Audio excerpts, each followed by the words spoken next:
신앙 고백드립니다. 전능하사 천지를 만드신 하나님 아버지를 내가 믿사오며 그 외아들 우리 주 예수 그리스도를 믿사오니 이는 성령으로 잉태하사 동정녀 마리아에게 나시고 본디오 빌라도에게 고난을 받으사 십자가에 못 박혀 죽으시고 장사한 지 사흘 만에 죽은 자 가운데서 다시 살아나시며 하늘에 오르사 전능하신 하나님 우편에 앉아 계시다가 저리로서 산자와 죽은 자를 심판하러 오시리라. 성령을 믿사오며 거룩한 공예와 성도가 서로 교통하는 것과 죄를 사하여 주시는 것과 몸이 다시 사는 것과 영원히 사는 것을 믿사옵나이다. 아멘. 사랑과 은혜가 풍성하신 좋으신 하나님, 새벽을 깨우고 우리에게 새 생명 주시고 기대하는 마음으로 주님의 성전에 달려오게 하시니 감사합니다. 이 시간 우리가 주님 앞에 먼저 기도할 것은 우리 교회가 주님 앞에 바로 세워지게 되기를 소원합니다. 세우신 원로 목사님과 위임 우리 이영훈 담임 목사님을 축복하여 주시옵시고 성령으로 충만하게 하셔서 어느 곳에서 말씀을 전하든지 간에 하나님의 능력과 기사와 이적이 나타나게 하여 주시옵시고 죽어가는 많은 영혼들을 건져낼 수 있도록 영혼 육간의 강건함으로 채워 주시옵소서. 장로회로부터 유아 유치부 이르기까지 모든 기관들이 성령으로 충만케 하여 주셔서 잘 맞물려 돌아가는 시계 톱니바퀴처럼 아름답게 이루어져가는 교회 되게 하여 주시옵소서. 오늘도 우리가 가지고 나온 모든 문제보다 더 크신 주님을 바라보면서 말씀 안에 은혜 나누기를 소원합니다. 하나님 말씀 속에 하나님 주님의 응답을 아버지 만나게 하여 주시옵소서. 가정의 모든 문제와 또 우리가 가지고 있던 모든 갈등하는 문제들이 이 시간에 사라지는 귀한 역사 체험하게 하여 주시옵시고 모든 저주의 질병이 떠나가는 역사 이루어 주시옵시고 먼저 우리 가정이 천국이 되고 그래서 하나님 아버지 이 땅 가운데 그리스도의 나라가 임하는 귀한 역사를 이루어 주시옵소서. 말씀을 전하는 자나 듣는 자나 피차 은혜 나누는 귀한 시간 될 줄 믿고 감사드리며 예수님의 이름으로 기도드립니다. 아멘. 은혜 받으실 하나님의 말씀은 구약 성경 다니엘 1장 1절에서 2절까지 말씀입니다. 다니엘 1장 1절에서 2절까지의 말씀 우리 다 함께 봉독합니다. 유다 왕 여호야김이 다스린 지 3년이 되는 해에 바벨론 왕 느부갓네살이 예루살렘에 이르러 성을 에워쌌더니 주께서 유다 왕 여호야김과 하나님의 전 그릇 얼마를 그의 손에 넘기심에 그것을 가지고 신할 땅 자기 신들의 신전에 가져다가 그 신들의 보물 창고에 두었더라. 아멘. 나같이 한번 따라해 보겠습니다. 두 가지 관점. 사람들이 가장 쉽게 생각하는 것은 여러분 흑백 논리입니다. 이원론, 이거 아니면 저것, 내 편 아니면은 네 편, 그런 거 굉장히 쉽게 나눌 수 있어요. 복잡하게 생각하는 것을 별로 좋아하지 않기 때문에 그리고 빨리 결정하기 위해서 이것 아니면 저것으로 나누어 말하는 것을 굉장히 좋아합니다. 목회자들끼리 점심을 먹으러 중국집에 갈 때가 있습니다. 그때 빨리 주문하기 위해서는요, 짬뽕 아니면 짜장면 하면 됩니다. 어렸을 때 학교에서도 운동회를 하면은 꼭 청백전을 합니다. 청군 이겨라, 백군 이겨라, 이거 아니면 저거예요. 그래서 한국 사람들 정서 속에서는 자신도 모르게 이원론이 자리를 잡게 되었는지 모르겠습니다. 지금 한국은 예전에 비해 여러 정당들이 많이 생기기는 했지만 그 속을 들여다보면 둘 중 하나예요. 진보 정당 아니면 보수 정당입니다. 흑백 논리로 나누어져 있습니다. 그리고 나라는 남과 북으로 나누어져 공산주의 이념과 민주주의 이념으로 나누어져 있고요. 동과 서는 지역 감정으로 나누어져 있습니다. 세상을 둘로 나누는 것은 참 쉬운 일인 것 같습니다. 기준을 어디에 두느냐에 따라서 우리는 세상을 둘로 쉽게 나눌 수 있습니다. 예를 들어서 남자와 여자, 불신자와 신자, 한국 사람과 외국 사람, 강신호 목사가 잘생겼다고 생각하는 사람과 못생겼다고 생각하는 사람. 요즘 세상의 평가 기준이 재물과 힘에 있습니다. 그러다 보니까 재물과 힘이 많으면 성공한 것이고 없으면 실패한 것으로 나눠버립니다. 이러한 이원론의 세상 속에서 우리는 망한 것 속에서도 절대 희망을 찾을 수 없는 사람들이 되어가고 있는 것 같습니다. 망했으니까 이제 우리는 성공한 게 아니다, 둘 중 하나라고 생각하는 겁니다. 이미 한 가지 기준선에 의해서 이것 아니면 저것으로 결론 났기 때문에 그렇습니다. 그런데 오늘 본문은 하나의 사건을 바라보는 관점이 하나가 아니라 두 가지가 있는 관점이 있다라는 사실을 보여주고 있습니다. 오늘 본문은 두 절밖에 되지는 않지만 이 두 절은 다니엘 전체를 대변하는 구절이기도 합니다. 오늘 이 말씀을 통해서 망한 것 같고 이미 끝난 것 같은 우리의 고난의 삶 속에서 하나님의 희망과 구원의 역사를 발견하게 되기를 바랍니다. 첫째, 이미 망한 것 같은 이스라엘입니다. 첫 번째 기준은 바로 세상적인 기준입니다. 이스라엘은 솔로몬이 죽고 난 후에 북왕국 이스라엘과 남왕국 유다로 나눠지게 되었습니다. 북왕국 이스라엘은 하나님을 업신여기고 극악무도한 임금들이 많이 나타나서 남왕국보다 135년 먼저 아수르에게 멸망당하고 말았습니다. 그런데 북왕국 이스라엘의 죄악을 남왕국 사람들이 본받고 있는 것입니다. 남왕국에서 활동했던 많은 선지자들이 북왕국에 멸망받은 게 하나님께 범죄하고, 그리고 북왕국에서도 많은 선지자들이 예언을 했거든요. 아모스나 호세아 같은 사람이 예언을 했음에도 불구하고 그들은 예언자들의, 선지자들의 말을 듣지 아니하고 결국엔 망했단 말입니다. 그것을 누가 봤어요? 남왕국 사람들이 본 거 아닙니까? 그러면은 우리들도 선지자 이야기를 잘 듣고 하나님의 그 선지자들의 이야기를 듣고 우리가 하나님을 잘 섬겨야 되겠다 해야 되는데, 그들은 도리어 북왕국 왕들의 모습을 쫓아가고 있었습니다.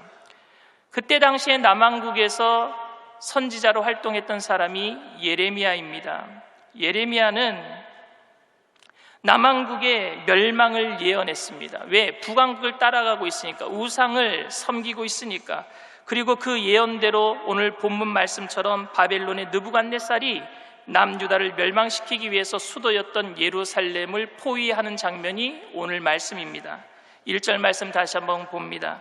유다 왕 여호야김이 다스린 지 3년이 되는 해에 바벨론 왕 느부갓네살이 예루살렘의 성을 에워쌌더니, 이스라엘의 땅인 가나안 땅은 원래 여러분 가나안 7족속이 살고 있었습니다.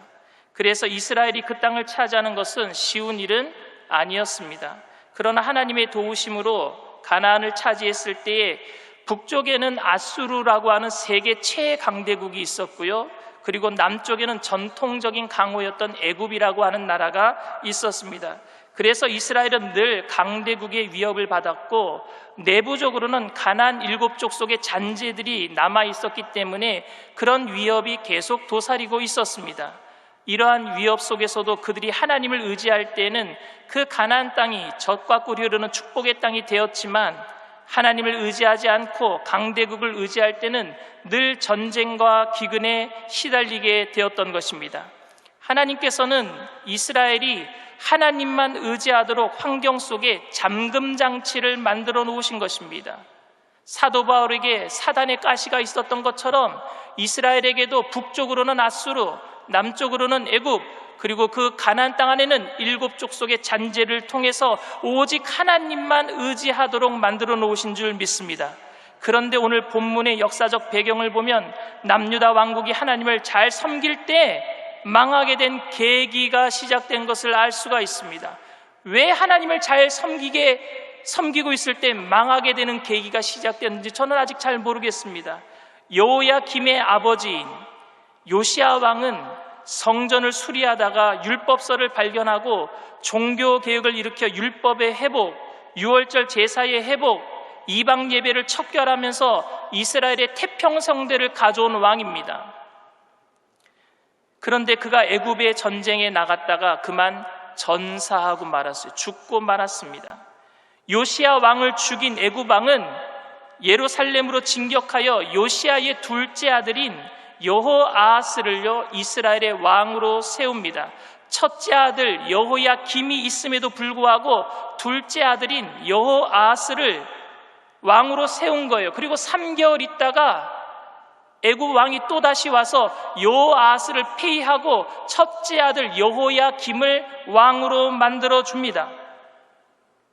그런데 요시아의 아들이었던 여호아하스나 여호야김은 하나님을 사랑하지 않았습니다. 그 이유가 아버지인 요시아가 신앙 교육을 잘못 시켰는지 아니면 하나님을 잘 섬겼던 아버지를 죽이신 하나님이 미워서 그랬는지는 잘 모르겠지만 그 아들들은 하나님을 사랑하지도 경외하지도 않았습니다. 오히려 여호야김은 애굽 왕을 섬겼습니다. 그의 선택은 어쩌면 당연한 걸 수도 있습니다. 세상적으로 현명한 선택이었을 것입니다. 이미 이스라엘은 망했고 하나님은 이스라엘을 떠났고 그래서 자신을 세워준 애굽 왕에게 충성하는 것은 당연한 일일 것입니다. 그리고 이스라엘을 포기한 하나님을 섬기면서 거룩하게 살기보다는 세상의 보통 다른 왕들처럼 쾌락을 즐기면서 여러 가지 죄악을 저지르는 것이 그가 보기에는 더 좋아 보였을 것입니다. 이러한 여호야김의 행동은 아버지가 그렇게 하나님을 잘 섬겼는데 아버지와 자신에게 돌아온 일이 전쟁의 패배이니 그에 대한 반항의 뜻도 담겨 있을 것 같습니다. 요시아와 함께 남유다의 종교개혁을 일으켰던 사람이 바로 예레미야 선지자입니다. 그의 마음을 아프게 했던 것은 요시아의 죽음보다 그 아들들의 배신입니다. 그 아들들의 죄악이었어요. 예레미야는요, 예레미야 22장 13절 15절에 여호야김 그 아들들에게 이런 이야기를 합니다. 불의로 그 집을 세우며 부정하게 그 다락방을 지으며 자기의 이웃을 고용하고 그의 품삯을 주지 아니하는 자에게 화 있을진저 그가 이르기를 내가 나를 위하여 큰 집과 넓은 다락방을 지으리라 하고 자기를 위하여 창문을 만들고 그것에 백향목으로 입히고 붉은 빛으로 칠하도다. 네가 백향목을 많이 사용하여 왕이 될 수 있겠느냐? 네 아버지가 먹거나 마시지 아니하였으며 정의와 공의를 행하지 아니하였느냐? 그때에 그가 형통하였느니라. 아버지는 그렇게 하지 않았는데 너는 왜 그렇게 하느냐? 예레미야 선지자는 그 아들들을 질책하고 있습니다.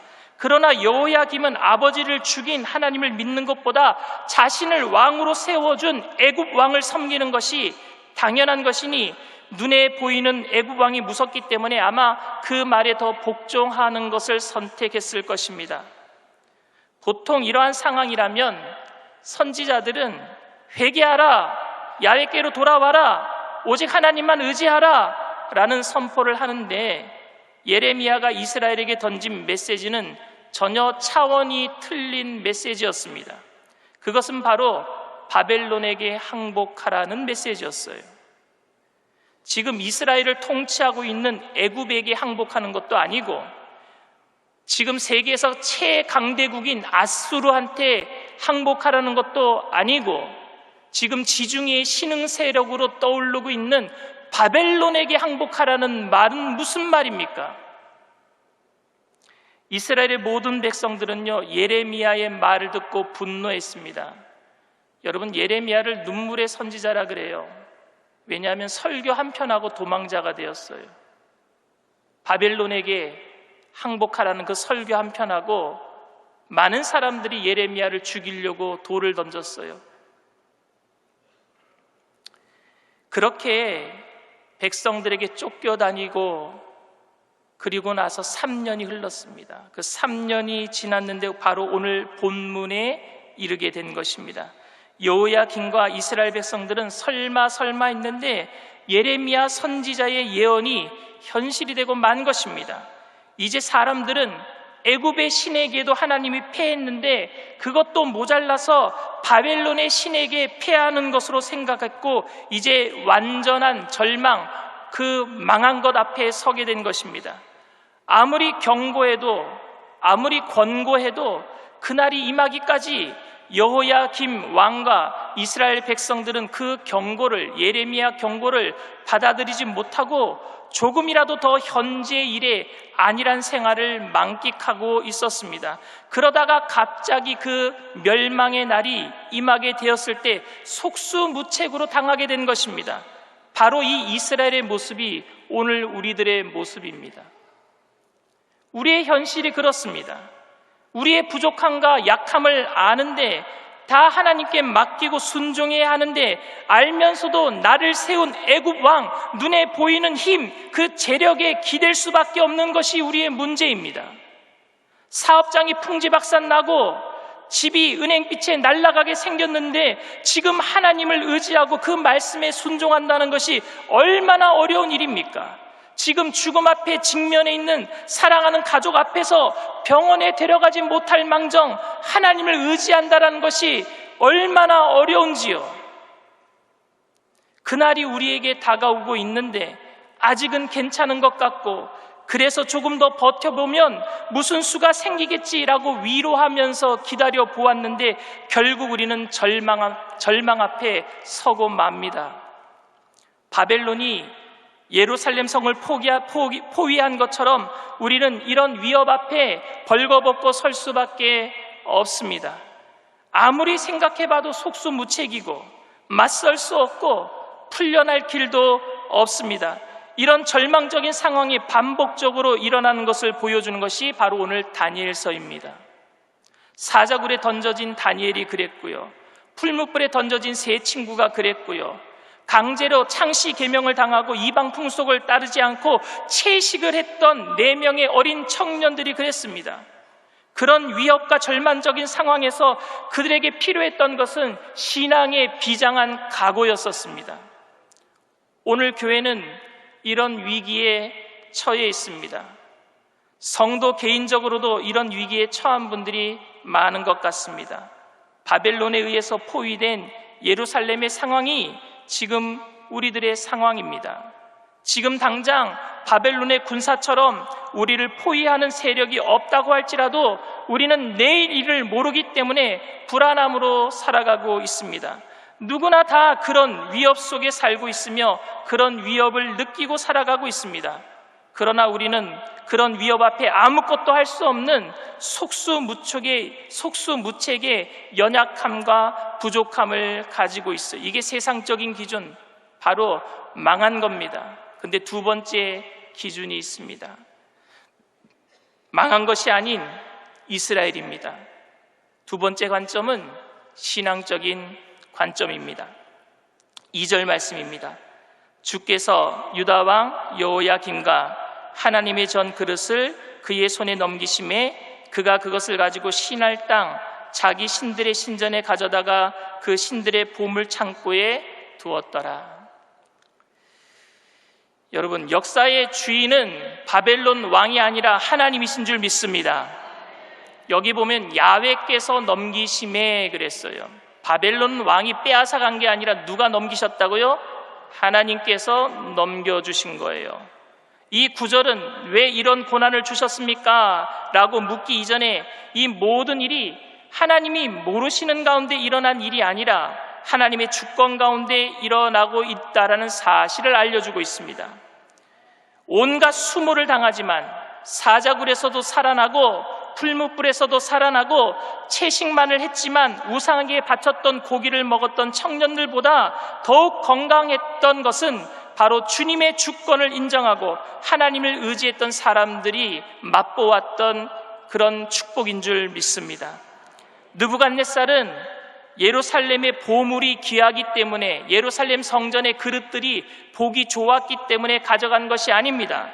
전쟁에서 패한 나라는 그 나라의 신이 진 것이기 때문에 그 나라의 신을 볼모로 잡아가서 바벨론 신 앞에 무릎 꿇게 만들어 놓는 것이 바로 전쟁 다음에 일어나는 일들입니다. 그래서 이스라엘 성전에서 하나님을 섬겼던, 제사 드렸던 그릇을 가져다가 바벨론 신인 다곤 신상 앞에 던져 놓은 것입니다. 이스라엘 말고 다른 나라들은 우상이 있었기 때문에 우상을 가져다가 다리를 부러뜨려 가지고 다곤 신상 앞에 엎드려 놓았지만 하나님은 형상을 만들지 말라고 했기 때문에 하나님의 그 성전 안에는 형상이 없으니까 하나님께 제사 드렸던 그릇을 가지고 간 거예요. 이스라엘 백성들은 이제 다 망했다라고 생각했습니다. 자신의 신이었던 이스라엘의 하나님께서 맥없이 바벨론으로 끌려가신 겁니다. 성전 기물이 끌려갔다는 건 뭐예요? 하나님이 끌려갔다라는 거예요. 이제 환경도 또 정신적으로도 절대 일어설 수 없는 자포자기 수준이 되고 말았습니다. 그런데 오늘 본문은 하나님께서 이스라엘의 구원을 이루시기 위해서 하나님께서 직접 이방신에게 잡혀가 주신 것으로 기록하고 있습니다. 그릇 얼마를 그의 손에 넘기심에. 바벨론 사람들이 힘이 많아서 하나님을 잡아간 게 아니라 하나님이 이스라엘 백성들을 깨닫게 하시기 위해서 손수 끌려가 주신 거예요. 이 사건은 바벨론이 주인공이 아니라 하나님이 주인공이시며 하나님께서 당신의 백성을 위해 친히 낮아지신 사건이며 이는 예수님의 성육신 사건과 같은 구속 사건입니다. 여러분, 예수님이 낮아지신 사건이 뭐예요? 성육신 사건, 인카네이션이라 그럽니다. 우리를 위해서 낮아져 이 땅에 와주셨어요. 하나님도 이스라엘 백성들을 구원하시기 위해서 바벨론으로 끌려가시는, 낮아지시는 그 사건을 오늘 이야기하고 있는 것입니다.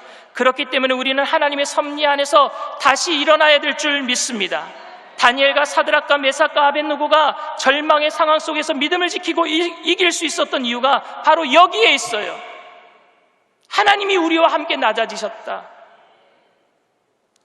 요즘은 교회의 순환 시대입니다. 개인의 종말과 예수님의 재림의 때가 다가오고 있음에도 여호야김처럼 사치와 부함에만 취해 있기 때문에 그렇습니다.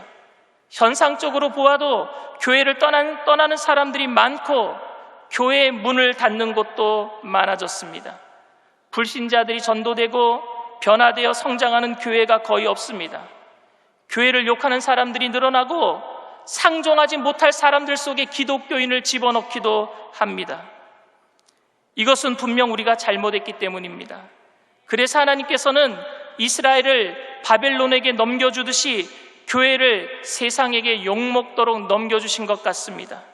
그런데 분명한 것은 세상이 자신들 마음대로 교회를 공격하는 것이 아니라 하나님이 그렇게 하도록 하고 계신다라는 사실입니다. 그리고 바벨론에게 이스라엘 백성들이 잡혀갈 때에 하나님은 팔짱 끼고 가만히 지켜보고 계신 것이 아니라 하나님께서도 이방 신전에 끌려가서 세상 사람들이 생각하기에 아무것도 아닌 하나님처럼 취급받으면서 낮아지셨다는 사실을 여러분 기억하게 되기를 바랍니다. 이건 우리 때문이에요. 우리와 함께 계셔서 우리를 다시 일으켜 세워주시기 위해서 군만리장처럼 멀리 계신 것이 아니라 고통받고 있는 그 시간에 주님은 우리와 함께 계시는 줄 믿습니다. 내가 낮아지면 하나님도 나와 지금 같이 낮아져 계시는 거예요. 왜? 나를 다시 일으켜 세우시기 위해서. 그렇기 때문에 우리는 절망 가운데 낙심하거나 포기하는 것이 아니라 오히려 다니엘의 친구들처럼 믿음을 지켜야 합니다. 고난이 있는데, 아픔이 있는데, 그래서 불안과 두려움으로 힘든 삶을 살아가고 있는데 하나님이 그렇게 되도록 하셨다라는 말이 원망과 분노를 일으키기보다는 오히려 그래도 마음의 위안이 되는 것은 우리의 죄악에도 불구하고 하나님이 떠나신 것이 아니라 여전히 하나님은 우리의 하나님 되신다라는 사실입니다.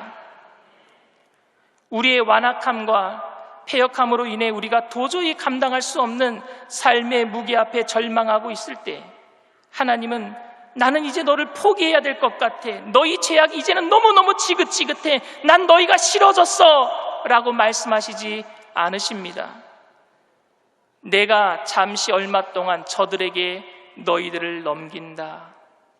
아주 잠시 동안만이야. 너희들이 깨달을 때까지만.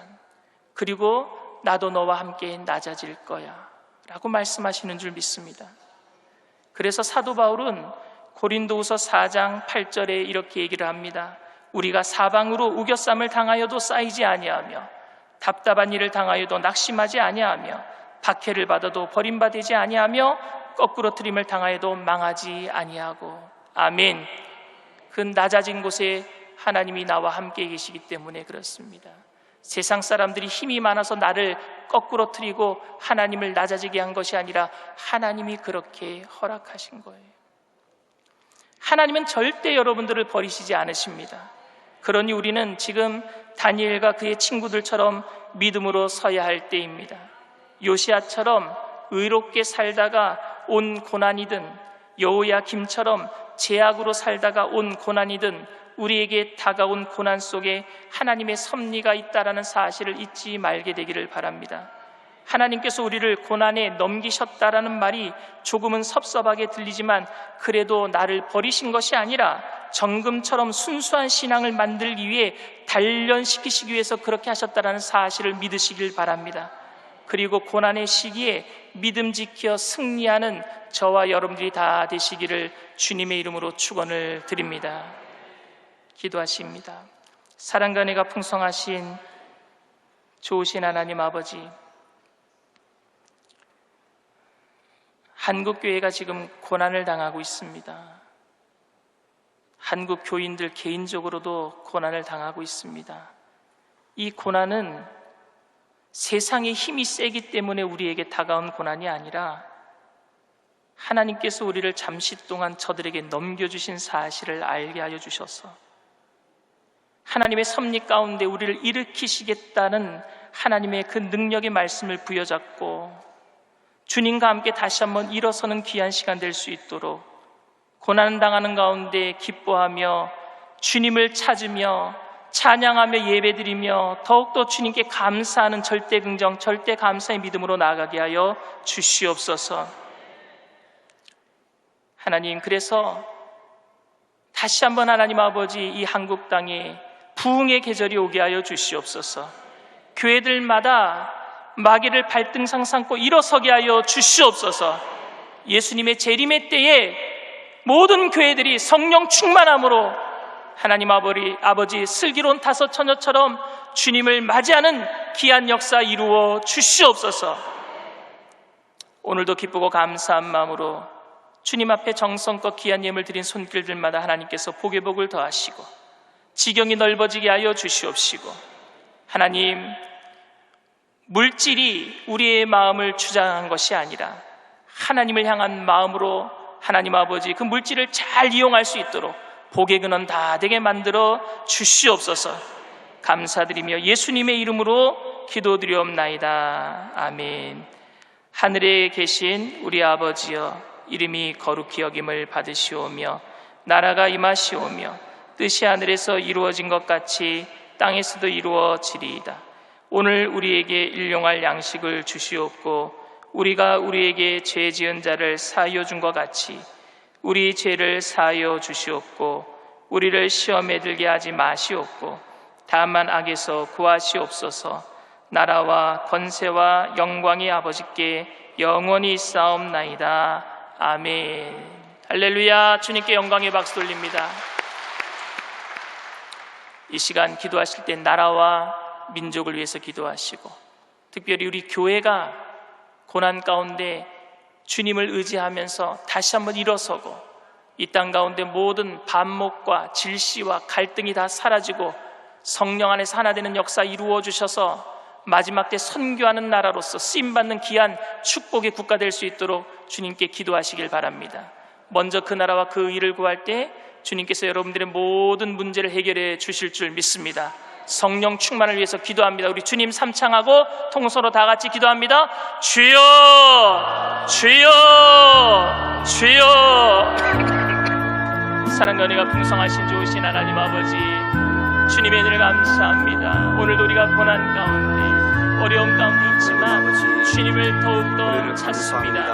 하나님 아버지, 우리를 그냥 버려두신 것이 아니라 우리와 함께하고 계시는 그 하나님을 우리가 오늘 시간에 만나기를 소원합니다.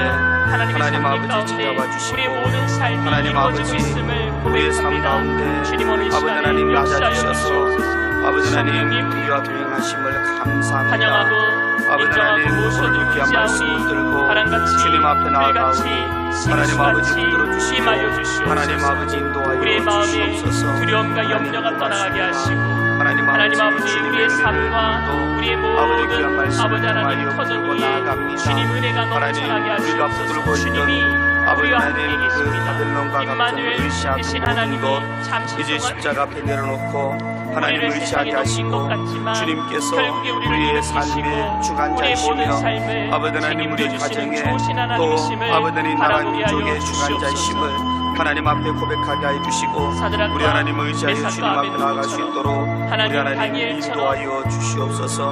하나님 하나님 의지하오니 그 불모지에서 하나님 아버지 주의 십자가의 바벨론에서 능력으로 주님 하나님을 붙드시고 믿는 함께 신앙을 하심을 지켰던 것처럼 감사합니다. 이 세상 하나님 가운데 모든 것이 우리가 하나님 하나님의 아버지 주님을 은혜입니다. 온전히 모든 것이 주님의 신뢰하며 손길이요 믿음으로 아버지 나아가기를 하나님의 도우심임을 소원합니다. 성령의 고백합니다. 충만함을 할렐루야. 하나님 아버지 이 영광 모든 일들을 받으시옵소서. 능히 잘 우리 하나님을 감당하여 찬양합니다. 주시옵소서. 하나님 아버지 성령님 환영합니다. 주님께서